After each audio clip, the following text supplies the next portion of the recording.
Voilà, donc je vous propose un petit exercice avec ces 8 premières runes. Alors évidemment, on va les revoir, on va les développer, on va les voir dans tous les sens. Je vous propose l'exercice suivant, c'est de prendre une rune et voir ce qu'elle vous dit sur vous. Donc vous avez quelques runes qui sont irréversibles, enfin vous en avez surtout une qui est Gebo, parce que l'interaction avec les autres, elle se fera n'importe comment que vous le vouliez ou non. Féu, donc je vous rappelle, Féu, c'est vous, vos qualités, donc c'est ce que vous pouvez tirer le meilleur de vous. Si vous tirez Féu à l'envers, c'est qu'il faut travailler un peu sur cette confiance et sur les acquis qui sont les vôtres.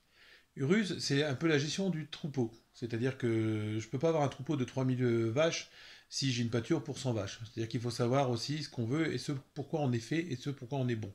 Donc en travaillant Urus droit, ça veut dire que vous êtes dans la bonne lignée, vous savez gérer un peu votre expérience, vos acquis. Et si vous faites Urus retourné, ça veut dire qu'il y a des choses que vous... des abus ou des choses comme ça. Furisa, c'est savoir se protéger efficacement contre l'autre. Parce que l'autre n'est pas forcément un ennemi. Je prends toujours l'exemple de la rose, hein, puisque ça fait une épine. Furisa, ça descend en anglais, qui veut dire l'épine, justement.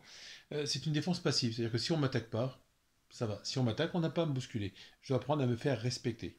Donc si vous travaillez Furisa sur droite en l'apprenant, vous pouvez dire que tiens, ça va, vous, vous savez faire tenir les distances de sécurité entre vous et les autres, et si vous prenez à l'envers, ça veut dire que peut-être qu'on vous marche un petit peu trop sur les pieds, et qu'il va falloir que vous réappreniez à gérer tout ça. Après, Furisas, donc on a en dessous, bah oui, être créatif, être l'artisan de votre vie est très important parce que trop de gens deviennent bouchers parce que le père est boucher ou font telle carrière parce qu'on leur a dit de faire telle carrière. Non, là, on vous demande simplement d'être l'artisan et de savoir ce que vous voulez. Avec en dessous c'est la rue de la création. Si vous prenez, on a l'impression que c'est quelqu'un qui va tirer de la terre, c'est des bras qui vont sortir quelque chose, une création. C'est ce qu'on a semé qu'on va récolter. Donc après, on a Raido, la communication. Il faut apprendre à communiquer avec les autres, à dialoguer et communiquer avec soi-même. Raido, vous verrez, il y a des connotations qui sont un peu bizarres dedans, mais Raido, c'est la décomposition du mouvement du soleil. C'est-à-dire qu'on doit savoir s'adapter à tout temps.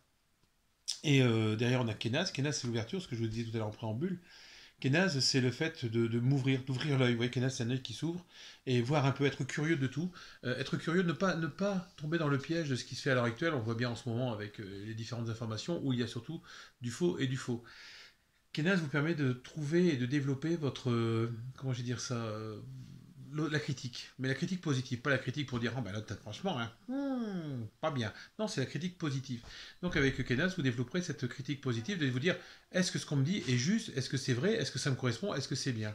Et tout ça permet avec Gebo de mélanger des routes. Vous voyez, Gebo, ce sont deux routes qui se croisent. C'est le don. Gebo, c'est un des gifts en anglais, par exemple le don, le cadeau. Et donc on va donner en cadeau un peu notre savoir, notre ce qu'on sait, et on va prendre de l'autre. Les routes se croisent et elles sont pas faites forcément pour durer. Donc, comme dit le proverbe, on n'a pas d'amis, on a des moments d'amitié. Mais c'est souvent vrai, on a des gens qu'on rencontre qui sont importants à un moment donné et qu'il faut, voilà, qui nous apportent des connaissances. La vie ne se construit pas avec simplement une tribu qui ne bougerait pas de sa grotte. Non, non, on avance et on va vers le monde. Il ne faut pas avoir peur de l'autre.